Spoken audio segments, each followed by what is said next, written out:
বেশ কিছুদিন আগে গেছিলাম পুরী, যার ব্লগটা এখন তোমাদের কাছে শেয়ার করছি। হঠাৎই শুক্রবার রাত্রে আমাদের প্ল্যান হয় যে পরদিন সকালে মানে শনিবার আমরা ঘুরতে যাব। তো আমরা ব্যাগপত্র গুছিয়ে সকালে 6:30 নাগাদ বেরিয়ে পড়লাম শনিবার। তো আমরা যাচ্ছি পুরী। ভুবনেশ্বর থেকে পুরীর ডিস্টেন্স 63 কিলোমিটার, আর পৌঁছতে মোটামুটি 1.5 ঘন্টা সময় লাগবে। পিপলি বলে এই জায়গাটায় আমরা একটু দাঁড়িয়ে পড়েছি চায়ে চুমুক দেবো বলে। আর দেখো সুন্দর দৃশ্যটা দেখে আমি মুগ্ধ। এই সুনির্মল আকাশ আর তরতাজা মানে গ্রিনারি দেখে আমার এত মনটা ভালো হয়ে গেছিলো যে কি বলবো। তো যাই হোক, লং ড্রাইভ সবসময় ভালোই হয়। এবার বলি, আমরা প্রথমে গিয়েই সিহকে যাই, কারণ প্রচণ্ড খিদে পেয়ে গেছিলো, তার জন্য ব্রেকফাস্ট করতে চলে যাই সিহকে। তো আমি নিয়েছি কড়াইশুঁটির কচুরি, যেখানে রয়েছে 4 পিস বড় বড় কড়াইশুঁটির কচুরি, আর হচ্ছে ছোলার ডাল, যেটাতে একদম মিষ্টি ছিল না, যার জন্য আমি খুব দুঃখ পেয়েছিলাম। খেতে ভালো ছিল, বাট মিষ্টি ছাড়া ছোলার ডালটা ঠিক ভালো লাগে না আমার। আর অরিন্দম নিয়েছিল লুচি, যেখানে ছিল 4টে লুচি আর হচ্ছে আলুর তরকারি। ভীষণ ভালো ছিল আলুর তরকারিটা। তো আমি কচুরি দিয়ে তো আলুর তরকারিটা খুব ভালো এনজয় করেছি। আমাদের এখানে খাবারটা এত বেশি হেভি হয়ে গেছিলো যে আমরা ভেবেই ঠিক করে নিয়েছিলাম যে আমরা আর লাঞ্চটা করব না, কারণ এত খাওয়ার পর আর লাঞ্চ করা যায় না। তো তারপরে আমরা হোটেলে চেক ইন করার পর আমরা সোজা ছুটতে চলে গেলাম এই সুন্দর দৃশ্যটা এনজয় করতে। আমাদের সত্যি আমার এই দেখার পর মনটা ভীষণ আনন্দে ভরে গেছিল, খুব ভালো লাগছিল। তো যাই হোক, খানিকক্ষণ ওখানে টাইম স্পেন্ড করার পর আমরা একটু ওই মিষ্টি খেয়েছিলাম, কারণ হচ্ছে এই লুচি কচুরি এগুলো খেলে একটু মিষ্টি খেতে ইচ্ছে করে। তো আমরা সি বিচে বসেছিলাম, তাই জন্য ওখানে যে মিষ্টিগুলো বিক্রি হয় শালপাতায় দেয়, সেইগুলো একটুখানি এনজয় করলাম। তারপর এটা হচ্ছে বিকেলবেলা, আমরা রেস্ট ফেস্ট নিয়ে আমি আর হোটেল থেকে বেরোইনি, প্রচণ্ড গরম ছিল, তাই জন্য হোটেলেই স্নান টান সেরে তারপরে আমরা মিওমোরে থেকে কিছু জিনিস কিনি। যেমন এটা হচ্ছে শিক কাবাব, স্যান্ডউইচ, চকলেট কেক, ব্রাউনি, আর হচ্ছে একটু একটা হচ্ছে প্যাটিস, চিকেন প্যাটিস। তো এই সব খাবারগুলো বসে বসে এনজয় করছিলাম, আর অবশ্যই সমুদ্রের মজা তো নিচ্ছিলামই। আর সাথে চা কিন্তু মিস করিনি, চা তো খেতেই হবে।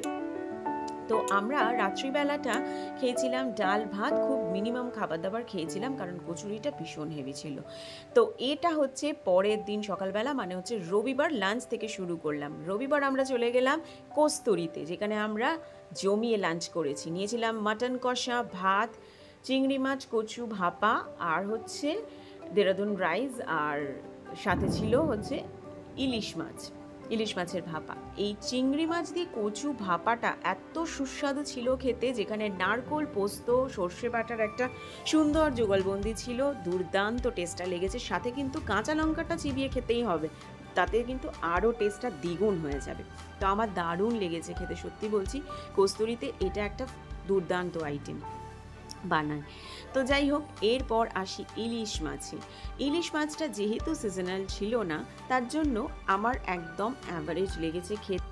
একটু হতাশ হয়েছিলাম রান্নাটার জন্য, ভেবেছিলাম আরও একটু ভালো হবে, আর একটু ভালো স্বাদ পাবো। তো রেস্টুরেন্টে খেতে যাচ্ছি, একটু ভালো স্বাদ পাওয়ার জন্যই তো খেতে যাচ্ছি না। তো যাই হোক, অসম্ভব কাঁটা, একে তো ধৈর্য নিয়ে কাঁটা বাঁচতেই জীবন কেটে যায়।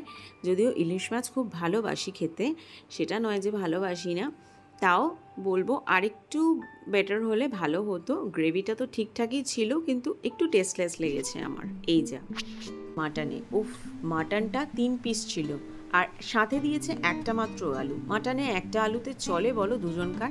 তো যাই হোক, আমি নাল্লির পিসটা নিইনি, আমি একটা সলিড পিস নিয়েছিলাম।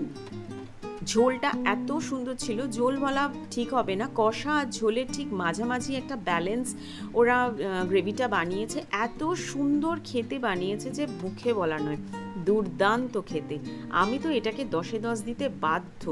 না ঝাল, না অতিরিক্ত পাতলা, এত সুন্দর সেদ্ধ হয়েছে, এত ভালো খেতে লেগেছে, দুর্দান্ত যাকে বলে। লাঞ্চটা তো জমিয়ে করলাম, তারপর এত খেয়ে পেটটা তো ফুলে ঢোল হয়ে গেল, তাই জন্য হাঁটতে বেরিয়ে পেলাম সমুদ্রের ধারে। আর মেঘলা মেঘলা আকাশ, কোনো অসুবিধে হয়নি। আমরা ওখানে বিকেল পর্যন্ত, কেন বলছি সন্ধে পর্যন্ত, ওখানে টাইম স্পেন্ড করেছি। দারুণ লাগলো ওখানে একটু হাঁটলাম, তারপরে আমরা ওই সি বিচের ধারেই অনেকক্ষণ বসেছিলাম। তারপরে সন্ধে হতে না হতেই হঠাৎ করে ঝমঝমিয়ে বৃষ্টি চলে এলো। এই যে দেখো ঝমঝমিয়ে বৃষ্টি পড়ছে, যেটা ওখানে একটা শেড ছিল, তো আমরা খানিকক্ষণ ওখানে দাঁড়ানোর পর এই সন্ধেবেলায় একটু স্ন্যাক্স মনটা করছিল, তাই মিত্র ক্যাফেতে ঢু মারতেই হবে। মিত্র ক্যাফে থেকে একটা ডায়মন্ড দুজনকার দুটো ফিশ ফ্রাই নিলাম, যেখানে ছিল কাসুন্দি, একটু মিক্স স্যালাড দিয়েছিল, খুব ভালো ছিল খেতে। ফিশ ফ্রাইটা একেবারে পিওর ভেটকি, এত সুন্দর কোটিংটা করেছে, না বেশি পাতলা না বেশি মোটা, একদম ঠিকঠাক, দুর্দান্ত এনজয় করলাম এই পুরী সফর। পরের দিন সকালবেলা মানে সোমবার আমরা চা খেয়ে সমুদ্র এনজয় করে ব্যাক টু দি প্যাভিলিয়ন। ভিডিওটা ভালো লাগলে like, comment, share and subscribe.